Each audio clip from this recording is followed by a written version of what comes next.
Hello viewers, இப்போ நம்ம 10ஆம் வகுப்பு கணக்கில் முதல் பாடத்தில் பயிற்சி 1.1ல் 4வது கணக்கு பார்க்க போகிறோம்.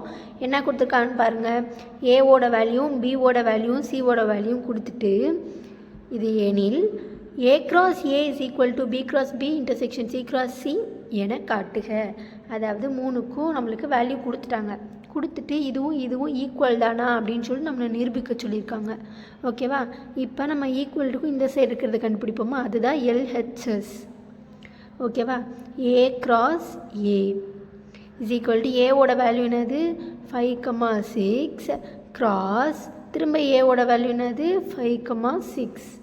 ஓகேவா? இது ரெண்டையும் கிராஸ் பண்ணோம்னா ஏலேருந்து ஏக்கு வரணும். அப்போ 5,5 5,6. அடுத்து 6 எடுத்தோம்னா 6,5 6,6. ஓகேவா? எழுதிடுவோமா? 5,5 5,6 6,5 6,6. ஓகேவா? இப்போ நம்ம ஏ கிராஸ் ஏ கண்டுபிடிச்சாச்சு. அடுத்து ரைட் ஹேண்ட் சைடு கண்டுபிடிப்போம்.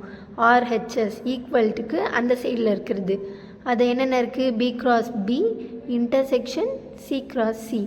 ஒவ்வொரு ப்ராக்கெட்டாக சால்வ் பண்ணுவோம். பி கிராஸ் பி ஃபஸ்ட்டு கண்டுபிடிப்போமா. பியோட வேல்யூ என்ன கொடுத்துருக்காங்க 4,5,6 கிராஸ் திரும்ப பியோட வேல்யூ என்னது 4,5,6. ஓகேவா? இப்போ பி கிராஸ் பியா, அப்போ பியிலேருந்து பிக்கு போகணும் இல்லையா? அப்போ 4,4 4,5 4,6 அந்த மாதிரி ஒவ்வொரு நம்பருக்கும் எடுக்கணும். ஓகேவா? இப்போ 4 எடுத்தோம்னா அந்த 4 வச்சு இந்த 3 நம்பரையும் பேர் பண்ணணும். 4,4 4,5 4,6. ஓகேவா? இப்போ 5 எடுத்தோம்னா 5,4 5,5 5,6. அடுத்து 6 எடுத்துக்கிட்டோம்னா 6,4 6,5 6,6. ஓகேவா? இப்போ பி கிராஸ் பி கண்டுபிடிச்சிட்டோம். அடுத்து C cross C. C cross C is equal to சிஓட வேல்யூ என்ன கொடுத்துருக்காங்க 5,6,7 கிராஸ் அகெயின் சிஓட வேல்யூ என்னது 5,6,7. ஓகேவா? இப்போ சி கிராஸ் சி பண்ணோம்னா 5,5 5,6 5,7 6,5 6,6 6,7. இந்த மாதிரி ஒவ்வொரு நம்பருக்கும் நம்ம அந்த 3 நம்பரையும் பேர் பண்ணணும். ஓகேவா? எழுதிடுவோமா? 5,5 5,6 5,7. அடுத்து 6 எடுத்தோம்னா 6,5 6,6 6,7. அடுத்து 7 எடுத்தோம்னா 7,5 7,6 7,7. ஓகேவா? இப்போ இது தனியாக கண்டுபிடிச்சிட்டோம். இப்போ இது ரெண்டையும் இன்டர்செக்ஷன் பண்ணணும். ஓகேவா? இன்டர்செக்ஷன் பண்ணிடுவோமா. B cross B intersection C cross C is equal to intersection அப்படின்னா என்னென்னா, அதாவது இந்த பி கிராஸ் பிலையும் சி கிராஸ் சிலையும் இருக்கிற காமனாக இருக்கிற நம்பர்ஸை மட்டும் எடுத்து எழுதணும். ஓகேவா? அப்போ பி கிராஸ் பிலையும் சி கிராஸ் சிலையும் எதெல்லாம் ஒரே மாதிரி இருக்குது 5,5 இருக்குது 5,6 இருக்குது, வேறு 6,5ம் 6,6ம் இருக்குது.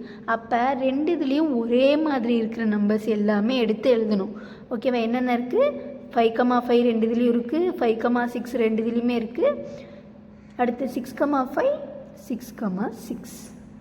ஓகேவா? இப்போ நம்ம ஆர்ஹெச்எஸ் கண்டுபிடிச்சாச்சு. ஓகேவா? ஆர்ஹெச்எஸும் கண்டுபிடிச்சாச்சு. இப்போ நம்ம கண்டுபிடிச்சிருக்கிற எல்ஹெச்எஸும் ஆர்ஹெச்எஸும் ஈக்குவலான்னு பார்த்தோம்னா ஈக்குவல் தான். ஓகேவா? அப்போ LHS is equal to RHS ரெண்டுமே ஈக்குவலாக தான் இருக்குது.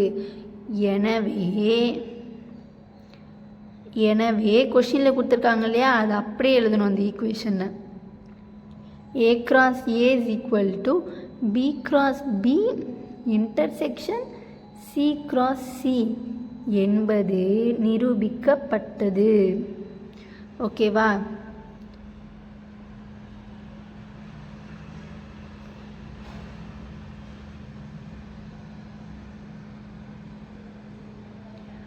ஓகேவா? நம்மளை வந்துட்டு என்ன காட்டுகன்னு தானே கேட்டிருக்காங்க. அப்போ நம்ம என்பது நிரூபிக்கப்பட்டது அப்படின்னு எழுதிடணும். ஓகேவா? தேங்க்யூ ஃபார் வாட்சிங்.